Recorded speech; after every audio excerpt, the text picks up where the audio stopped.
Hello my dear ones.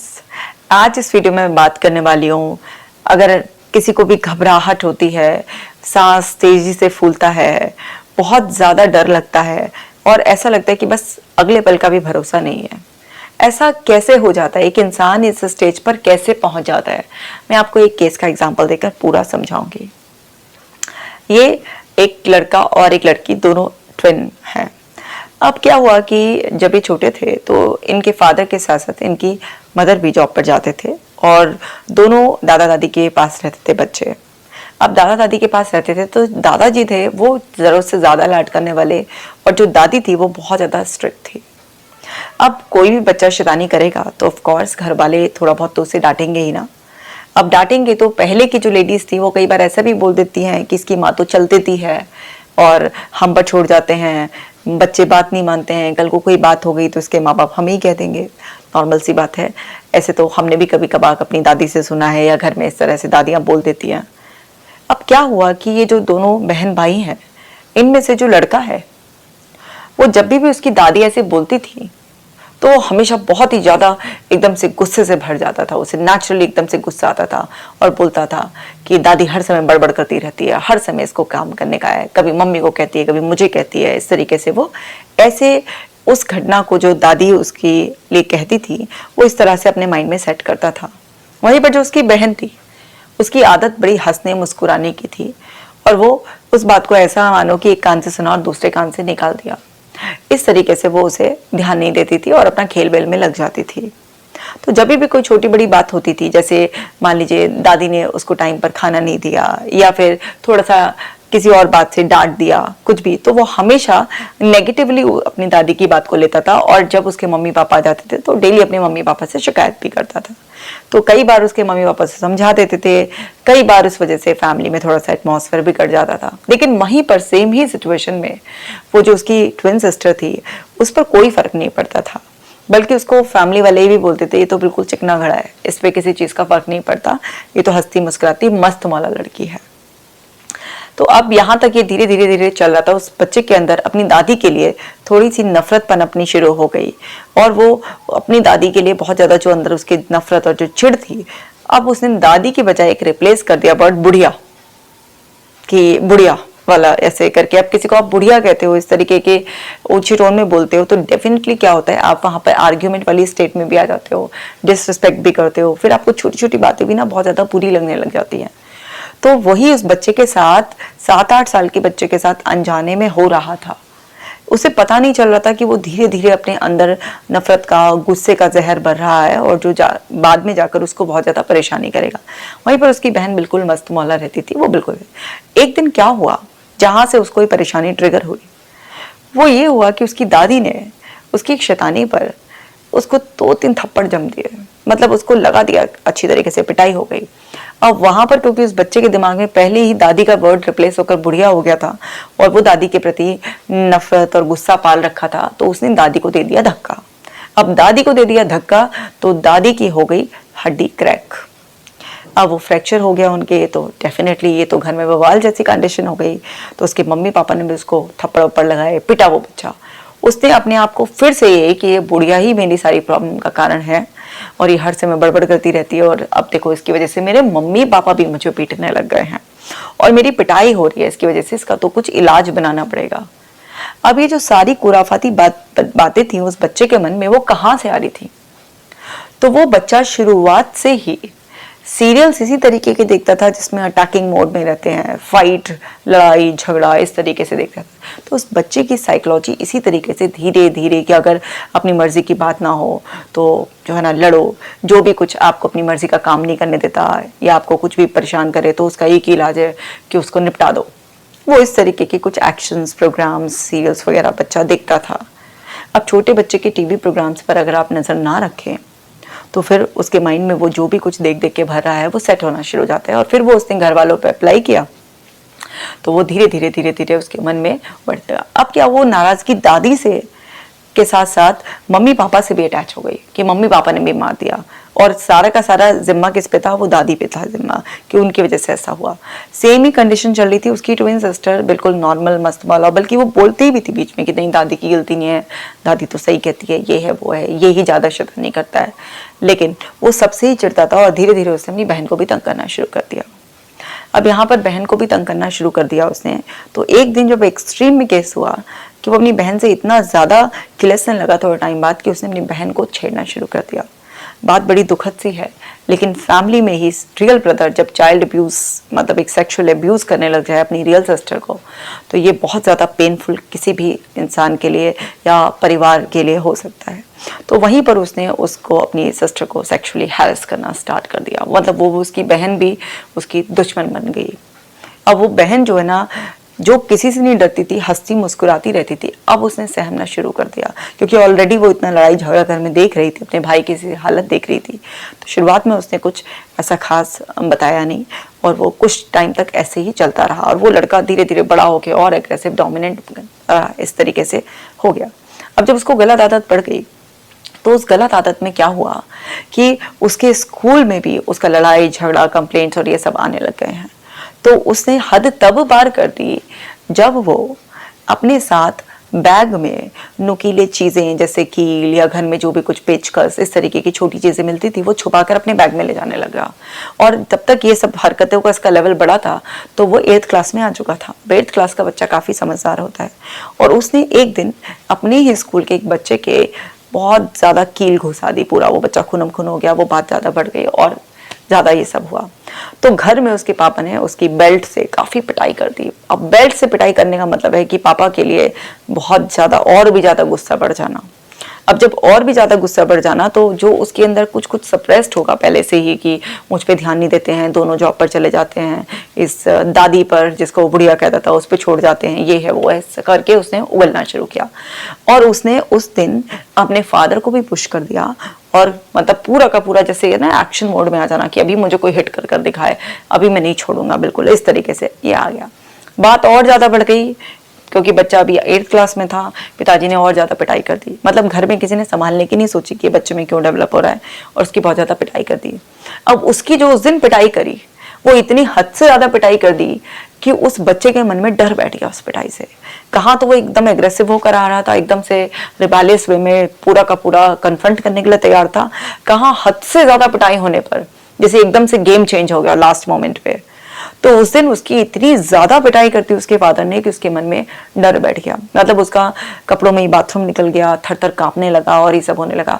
और उस दिन के बाद से वो बच्चा धीरे धीरे धीरे धीरे चुप होना बिल्कुल शुरू हो गया, बिल्कुल शांत हो गया। घर वालों को लगा ये सुधर गया, बट वो सुधरा नहीं था। उसके मन में अब डर बैठ गया था। उसके मन में डर बैठ गया था, तो वो अंदर ही अंदर कांपता था, डरता था, घबरा जाता था। घबराहट उसको बहुत ज्यादा घेर लेती थी। उसको सांस लेने में तकलीफ होने लग गई, पसीना पसीना बेहाल हो जाता था, नाइटमेयर्स आने स्टार्ट हो गए।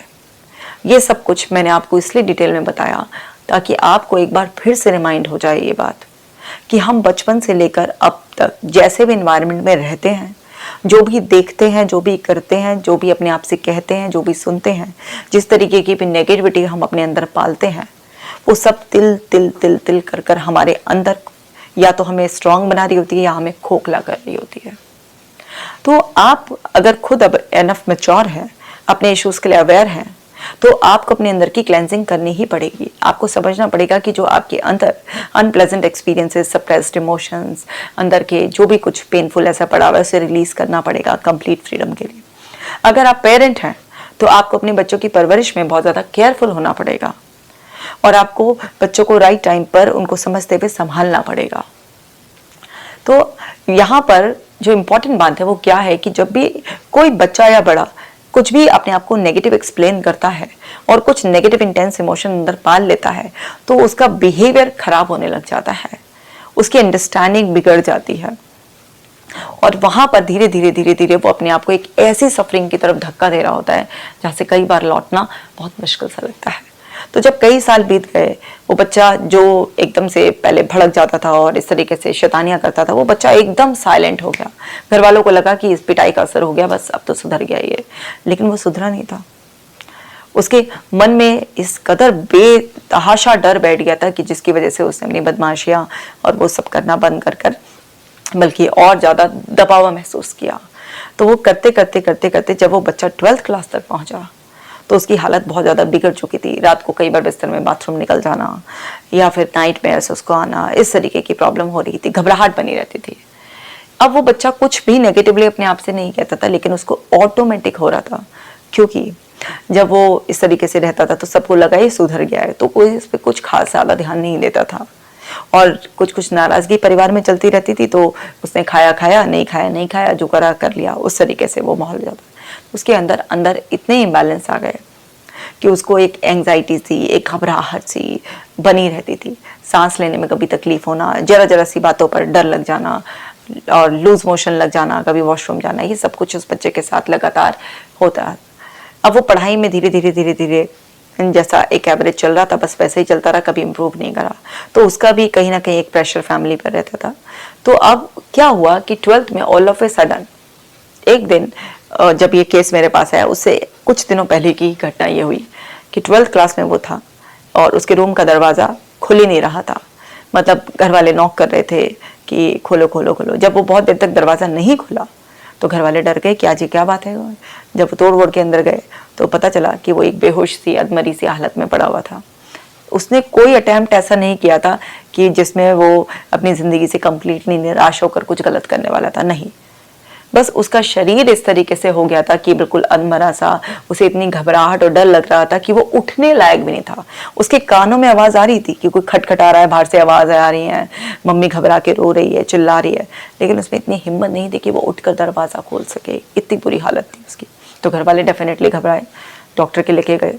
डॉक्टर ने मेडिसिन चालू किए, बताया इसको साइकेट्रिक हेल्प की ज़रूरत है और ये सब चीज़ें करते करते तो कुछ टाइम में जब उसकी मेडिसिन से हालत संभल रही थी, सिम्टम्स मतलब बेटर हो रहे थे, लेकिन कंडीशन नहीं उसकी संभल रही थी, तब जाकर किसी ने उनको बताया कि भाई साइकोलॉजिस्ट को दिखाइए, थोड़ा किसी से बात करने की ज़रूरत है, इसके अंदर है कुछ ज़रूर से। तब इतने लंबे समय बाद, इतने सालों बाद ये समझ में आया कि भाई साइकेट्रिक हेल्प की ज़रूरत है। तो आप समझ रहे हैं कि पहले तो साइकेट्रिक हेल्प, फिर उसके भी महीनों बाद ये समझ में आया कि साइकेट्रिक हेल्प के साथ साथ इसको साइकोलॉजिकल हेल्प की भी ज़रूरत है। तो फिर वहाँ से वह, तो मतलब एक आदमी कब सफ़र करना शुरू हुआ और कब जाकर उसको हेल्प मिल रही है, बताइए आप। मतलब भूख आज है और आप बोलो 4 दिन बाद रोटी मिलेगी, तो भूख के मारे बुरा हाल तो हो ही जाएगा। वही उसका हो रहा था, उसको घबराहट थी।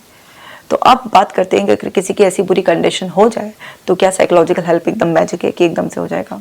नहीं, कोई मैजिक नहीं है, ना ही कोई मेडिसिन मैजिक है और ना ही कोई साइकोलॉजिकल हेल्प, कोई भी थेरेपी एकदम से ऐसे मैजिक है कि आप लाए और सालों की एक दिन प्रॉब्लम खत्म हो गई। टाइम लगेगा। अगर आपको बिना बात के घबराहट होने की आदत हो गई है, चाहे वो किसी छोटी सी बात पे, लोगों को तो आजकल घबराहट इस बात पर भी हो जाती है उनका कोई इंटरव्यू है या कोई घर में गेस्ट आने वाले हैं या किसी से कोई लड़ाई झगड़ा हो गया है या इवन लोगों ने मोबाइल भी ले लिया है, तो इस बात पर भी घबराहट हो जाती है, ब्रीथिंग डिफिकल्टी हो जाती है, बच्चे आते हैं, सांस लेने में दिक्कत है, खींच खींच के सांस ले लेते हैं, पता चला एग्जाम का स्ट्रेस है। और किसी के साथ इतना सालों तक ये सब सफ़र किया हो तो आप समझ ही लीजिए कि क्या हाल होता होगा। तो अब जब भी घबराहट वाली स्थिति है तो क्या करें? घबराहट का बहुत ज़्यादा डीप कनेक्शन है आपके एंग्जाइटी से, मतलब आपके थॉट प्रोसेस से। आप किसी भी सिचुएशन में कैसा बिहेव करते हैं, कैसा सोचते हैं, उस इंटरप्रिटेशन के बेसिस पर आपके अंदर जो फीलिंग्स आप महसूस करते हैं। तो क्या होता है कि हम जो भी चीज़ बार बार री एक्सपीरियंस करते हैं, बार बार अपने आप को एक्सप्लेन करते हैं, तो हमारी बॉडी का एक एक सेल उसकी याददाश्त बना लेता है। मतलब वो एक सर्टेन वे में बिहेव करना सीख लेता है। और क्योंकि जो सारे एहसास है वो शरीर के स्तर पर होते हैं, चाहे वो खुद उठने वाले एहसास हो, भूख हो, प्यास हो, किसी को सेक्सुअल डिज़ायर हो या कुछ भी हो। बहुत सारे एहसास तो ऐसे होते हैं ना जो कुदरत ने बनाकर ही भेजे हैं, मतलब उसके लिए किसी एजुकेशन की ज़रूरत नहीं है, उसके लिए किसी चीज़ की ज़रूरत नहीं है। तो वो कुछ जो भी एहसास नेचुरल होते हैं वो भी सब शरीर के स्तर पर होते हैं, और जो एहसास हमारे मनोवैज्ञानिक स्तर से आते हैं, यानी कि हमारे किसी भी सिचुएशन को डिस्क्राइब करने से आते हैं, वो भी बेसिकली हमें शरीर में ही महसूस होते हैं। और हमारे शरीर की गजब याददाश्त होती है, मतलब वो याद कर लेता है बॉडी का एक एक सेल, उसमें अपनी एक इंटेलिजेंस होती है। तो कई बार आप फिर वो ट्रिगर नहीं भी देंगे उसे, लेकिन वो ऑटो मोड पर चल रहा है, मतलब कोई भी चीज़ इतनी बार प्रेस की गई है कि अब वो फ्री हो गई है, अब वो फ्री हो गए तो ऑटोमेटिक हो रहा है। भाई कोई स्पेसिफिक ट्रिगर मिले कहीं से भी, मतलब आपके अंदर से ही कुछ स्टिमुलस ऐसा मिला या एक्सटर्नल मिला, भाई दो ही तरफ से तो मिलेंगे ना। बाहर से कोई न्यूज़ सुन ली ऐसी, या फिर अपने आप को कुछ ऐसा बोल दिया, तो वहां से कुछ ना कुछ ट्रिगर मिलेगा तो ऐसा हो जाएगा। लेकिन कोई ट्रिगर नहीं मिल रहा है, अब सब सुधर गए हैं, पूरे परिवार वाले सुधर गए हैं, बच्चा सुधर गया, सब कुछ हो गया, बट फिर भी हो रहा है, ये घबराहट बनी रहती है। तो घबराहट पे ऑलरेडी भी मैंने बहुत सारी वीडियोस बनाई है, इसमें एक नई चीज सिखाने वाली हूँ मैं। जब भी किसी भी इंसान को घबराहट की आदत सी पड़ जाए तो उसको मेडिटेशन एक स्पेसिफिक वे में करना चाहिए। वो विधि क्या होती है, बिल्कुल सीधे बैठ जाना है आपको, एकदम से सीधे बैठ जाना है, रीढ़ की हड्डी को बिल्कुल सीधा रखना है, गर्दन को बिल्कुल सीधा रखना है, हेड को एकदम से स्ट्रेट ऐसे, एंड एक फिक्स पोजीशन में, ये नहीं कि हिलते डुलते रहे, नहीं, बिल्कुल फिक्स बैठ जाना है आपको। एंड देन आपको यहाँ पर नोज की जो टिप होती है यहाँ पर ध्यान लगाना है। अब ये ध्यान आप खुली आंखों से भी लगा सकते हैं नोज की टिप पर, या फिर आप बंद आंख से भी अपनी इमेजिनेशन में लगा सकते हैं। बेसिकली यहाँ पर आपको फोकस करना है, नोज की टिप पर। जब आप यहाँ पर फोकस करते हैं तो आपका सेंसेस से कोऑर्डिनेशन टूट जाता है। ये एक बहुत ही पुरानी यौगिक प्राचीन हमारी विधि है, जिसका हमारे हर तरीके से यौगिक उसमें भी, और इवन आप भागवत गीता भी पढ़ेंगे तो श्री कृष्ण भगवान ने खुद ही ये विधि बताई है, मेडिटेशन की बहुत अच्छी विधि, कि अगर आपको सेंसेस से अपना जो कोऑर्डिनेशन है वो ब्रेक करना है तो आपको इस तरीके से मेडिटेशन के लिए बैठना चाहिए। तो इससे क्या होगा, जब आप इस तरीके की पोजीशन रोजाना 5 से 10 मिनट बनाकर बैठेंगे तो आपका मन जब इन सेंसेस से डिस्कनेक्ट हो जाता है तो वो धीरे धीरे स्टेबल होना स्टार्ट हो जाएगा। क्योंकि चंचल मन को, जो ऑलरेडी अंदर से डरा हुआ घबराया हुआ है, वो ऊर्जा को कभी ऊपर नीचे कहीं ना कहीं इस तरीके से अनइवन वे में जो फैला रहा है, सांसें भी आपकी लय बिगड़ी हुई है, आपके जो एनर्जी सेंटर्स हैं उसमें भी प्रॉपर एनर्जी नहीं है, अनइवन है, कहीं स्टैग्नेंट पोजीशन में है, कहीं पर प्रॉपर इम्बैलेंस आ रहा है, कहीं पर नेगेटिव एनर्जी घूम रही है। तो जब आपके अंदर का सिस्टम आपको सपोर्ट नहीं करता है तो एक्सटर्नल आप कितने भी एफर्ट्स डाल लीजिए, कुछ नहीं होने वाला है। तो कई बार ना कोई मेडिसिन ना ही कोई जो साइकोलॉजिकल ट्रिक्स होती हैं वो हेल्प करती हैं, क्योंकि आपके अंदर का एनर्जी सोर्स आपको सपोर्ट नहीं कर रहा होता है। तो उसमें आपको ये स्पेसिफिक मेडिटेशन टेक्निक बिल्कुल हेल्प करती है। तो आपको उसमें क्या करना है, आपको उसमें सीधे बैठकर नोज के स्टेप पर आपको ध्यान लगाना है। तो शुरुआत में 2-3 मिनट भी लगा पाए और धीरे धीरे इसको 5-10 मिनट तक करेंगे तो आपका ये मन जो है ना, शांत होना, स्थिर होना, एक जगह टिकना सीख जाएगा। और फिर मेडिटेशन की बहुत सारी विधियां हैं, आप गेजिंग मेडिटेशन से लेकर आप जो है ना गाइडेड मेडिटेशन कुछ भी कर सकते हैं। लेकिन बात यह है कि मेडिटेशन में बैठते वक्त वो पर्पस पूरा हो, ध्यान वहीं रहे, उसके लिए सबसे पहले ये अभ्यास करना पड़ेगा। तो ये तो एक ऐसा अभ्यास है जो रोज करेंगे आप। अगर घबराहट हो रही है इंस्टेंट, उसको रिलीज करना है आपको, तो भाई उसके लिए मैंने पहले भी बताया हुआ है आपको, सिंपल सा अपनी ब्रीदिंग को कंट्रोल करना। तो ब्रीदिंग को कंट्रोल करने के लिए बेस्ट डीप ब्रीदिंग ही होती है, तो वो तो जरूर करनी ही करनी है। अब वो जो आपको सांस लेने में दिक्कत हो रही है, वो सांस लेने में इसलिए दिक्कत हो रही है क्योंकि आपकी प्राण शक्ति सही तरीके से रेगुलेट नहीं हो रही है। तो डेली आपको ब्रीदिंग एक्सरसाइजेस तो करनी ही पड़ेंगी। इसके अलावा और क्या करना है, एलिमेंटल बैलेंस करना है। हमारा शरीर जो भौतिक शरीर है ये 5 तत्वों से मिलकर बना है। तो यानी कि जो भौतिक शरीर है वो किससे बनता है, आपके खाने पीने, जो आपका सोचना है, जो आपका स्लीप साइकिल है, जिस तरीके का आपका एनवायरनमेंट है, उसी से तो बनता है आपका ये। तो जब भी आपको घबराहट और ये सब चीज़ें ज़्यादा होती हैं, आपको सांस लेने की दिक्कत है, तो आप ग्राउंडेड हो जाइए, मतलब आप मदर अर्थ के कांटेक्ट में जितना ज़्यादा रहेंगे।